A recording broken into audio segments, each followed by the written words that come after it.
Jacob. So here's my video. It's gonna get right to it. Basically, I have my 3 statements, and then in between each statement, I'll give personal experience, and then the change, which is part of the society, and then I'll give a outside source / example that'll support that. All right, so the first statement is, while the people close to you help shape your life, you are the only person that can define who you are. So this is an idea that is very important, not only for me, but I think it's important for everyone to understand. One reason why it's really important for me is because growing up, my family has always had a really big name behind it. My last name is Perkins, and if you are from Boston and you're a Christian, or you're in a Christian private school, you've probably heard my last name, because my dad was a very important pastor at the church in downtown Boston, and my mom was an administrative director for a elementary Christian school. So she kind of knew a lot of schools. They knew of her, and my dad knew most people in the church scene. So, and then also I have 2 older siblings who have been really successful, whether it's academically or my brother's a really good musician. So all of these people have been really influential to me because everyone kind of looks up to them and they're always kind of the head of the pack. And so for me, I've always felt like I've been defined by my last name. Just because I'm a Perkins, I am this way.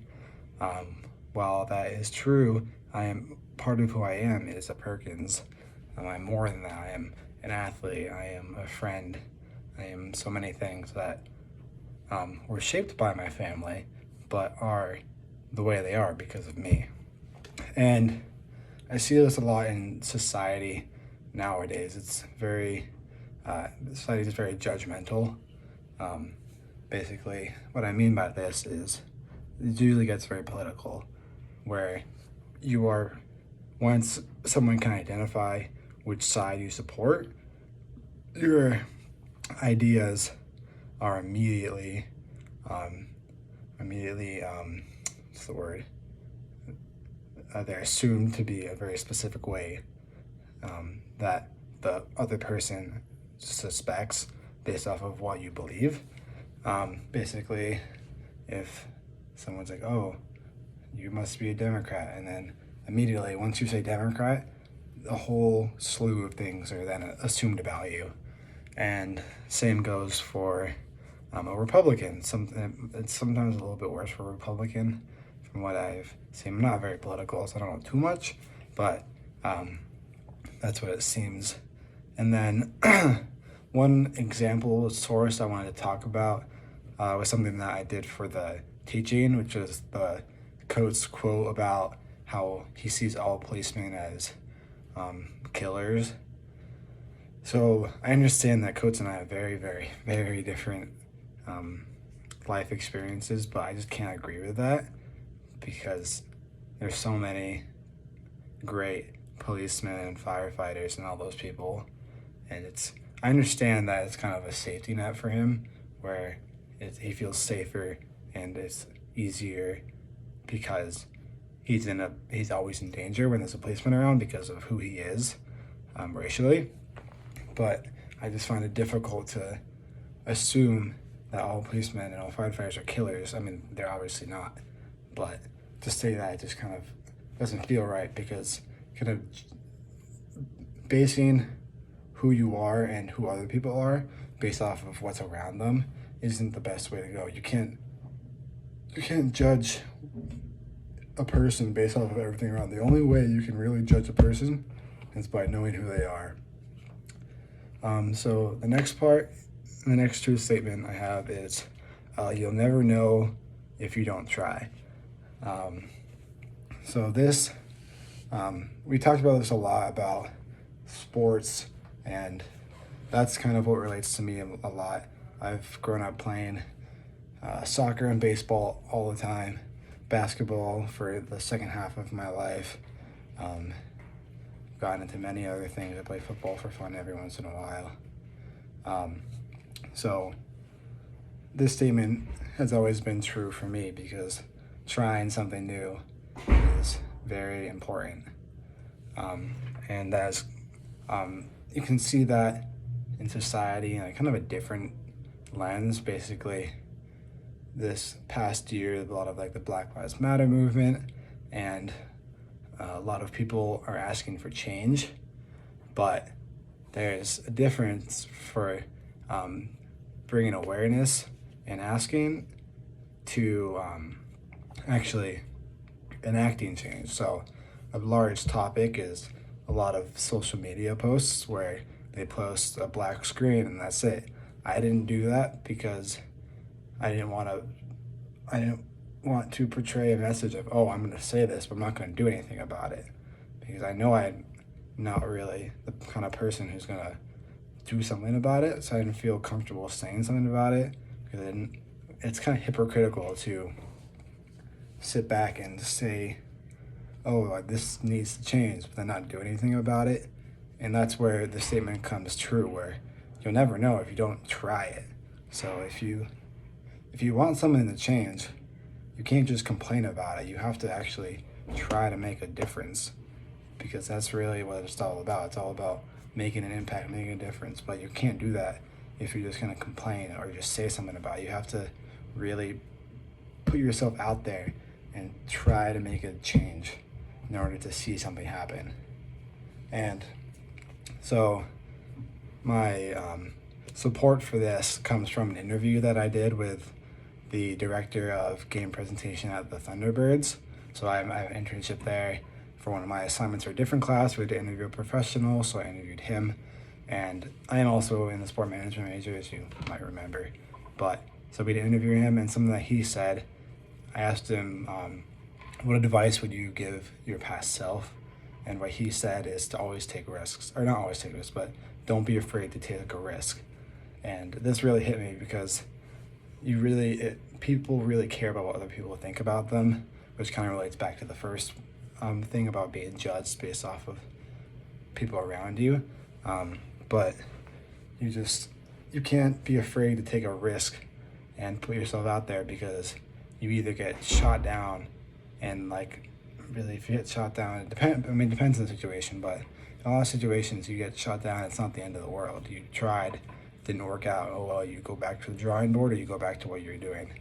Or you take a risk and it's really successful, and you start something new, and then your name is out there. You did something impactful because you took that chance, and that will never happen if you don't try. So that's why I'll say you'll never know if you don't try, because you have to try at the end of the day. Okay, the last statement is it always works out in the end. So the reason that I say this is very, very positive, and seems kind of, it is cliche, but the reason I put this on here was because it's I consider it my family motto. I hear my mom say it all the time. My dad says it every once in a while. It's something that I've kind of learned to have in my life, just that statement that it's always going to work out in the end. And the reason why I think this is important, and why is this a truth while growing up, is because you never know when the end is, because there really isn't an end. So while people are very pessimistic about things, like, oh, it's not going to work out because of this or that, well, it's not about right now. You gotta think in the future. You gotta think beyond where you are right now. It might not work out for right now, and by the end of the year it might not work out, but that's not where it ends. Your story is never ending. It continues on. So having this idea of it'll work out it's very comforting, and then also gives you a sort of confidence that is very necessary.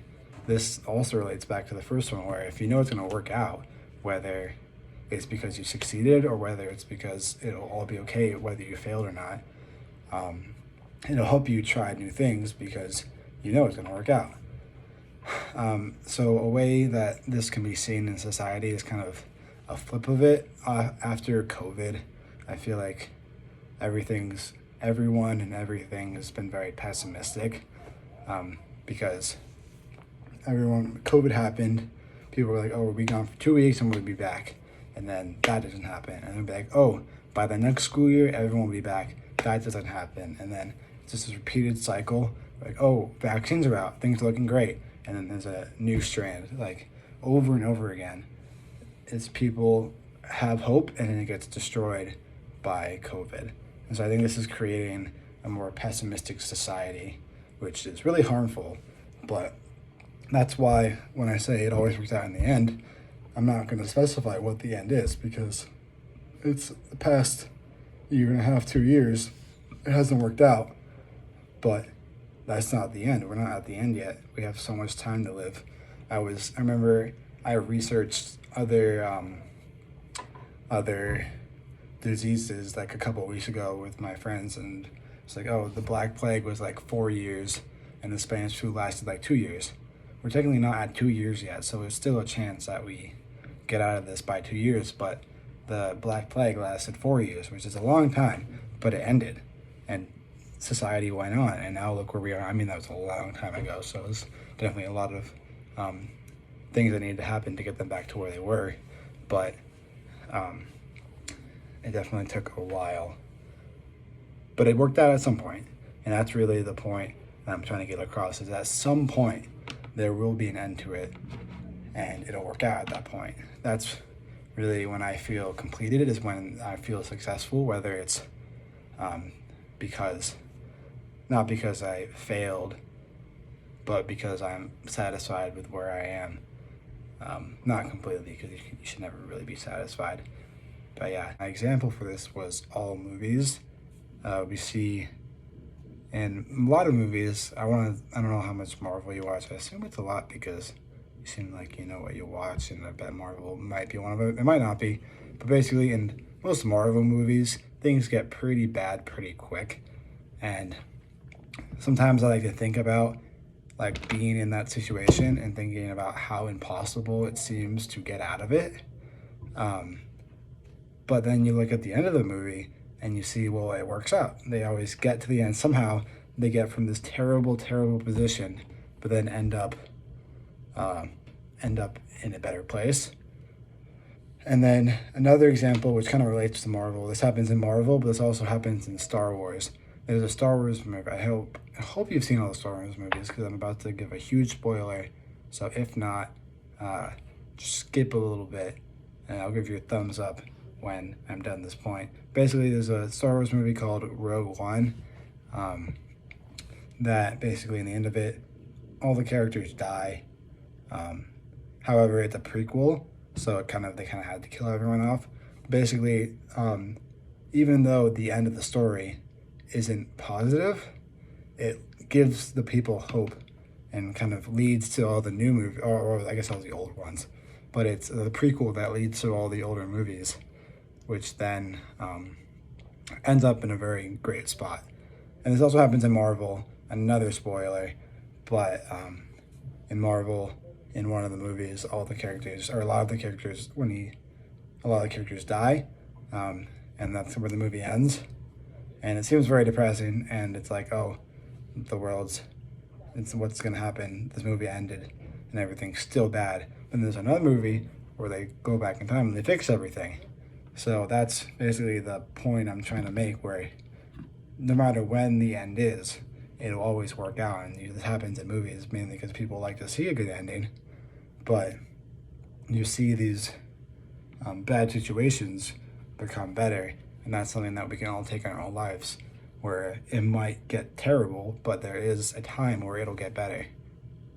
So yeah, okay, now to the future outline. So the first part of the future outline that I have is I want to continue to search and discover. I want to continue to search to discover who I am. So, as I've mentioned, my dad was a pastor, so clearly that means I have faith. However, it has not been the strongest as of recently. I've kind of gotten complacent with it and left it to the side. So I want to search more for that personally and just continue to make my own name. I think college has really helped me with that because once I left Boston, I've really become my own person because no one knew my family. This is the first time I've stepped into a place and people didn't know my name, whether by association or anything like that. So this has been very helpful for me to figure out who I am. And I'm going to keep doing that. I'm going to keep learning about who I am, trying new things, and pushing forward to discovering who I am so I can have that confidence to do other things. The next point I want to do for myself in the future is I wrote, especially seeing that I plan to be in the sport industry, never shy away from taking a risk. This is basically what that point is. I've talked about this earlier with sport management and the guy I interviewed. But yeah, I'm going into the sport industry, so I can't be afraid to try something new or try something different because this is a very competitive industry to go into. So I need to really put myself out there and try something new in order to stand out. I'm not going to stand out if I just do the right thing every time, because at the end of the day, this industry is about it's about the fan base, and it's about drawing a crowd. And you can't draw in a crowd by doing the same thing every day. If you do something new or something different happens, then it'll draw in interest. And the same goes for in the workplace. If you do something new, you'll draw interest from other companies, or you'll draw interest in getting a raise or something. So in order for me to not only get a good job, but then also continue up the ranks and doing whatever I want or what I can do, I need to not be shy and not just be like, oh, I don't want to give myself a bad name, because if you're trying and you never know when you'll be successful, then it will work out.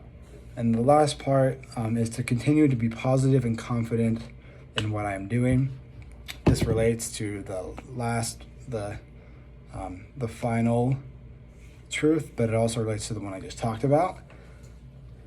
So continuing to be positive is, I've struggled with that at times, because as I mentioned, the COVID thing, it hit me too. I've definitely become pessimistic in some ways. However, in general, being positive about things is definitely more beneficial. Someone is at the front door. Sorry about that. Definitely more beneficial for me and for everyone I am affecting by doing that. And then also keeping this motto in my life and being positive will give me the confidence to really try new things, because I know it'll work out. If this all kind of relates to each other, but being too shy comes from being uncertain of what's going to happen. And so telling myself, oh, it's going to work out, and being more positive about it will then give me confidence to do what I'm doing and to continue to do it and to progress. So yeah, I think those are the 3 things I really want to keep doing for myself. And yeah, that's about it. Thanks for a great year. I hope I hit all the points. This is a bit longer. I just kind of rambled. If I have my notes, maybe I'll throw in my kind of outline too, just in case you get lost. You can look back at what I was trying to say. But yeah, thanks for everything. It's been real. Hope to see you around. And have a great Christmas.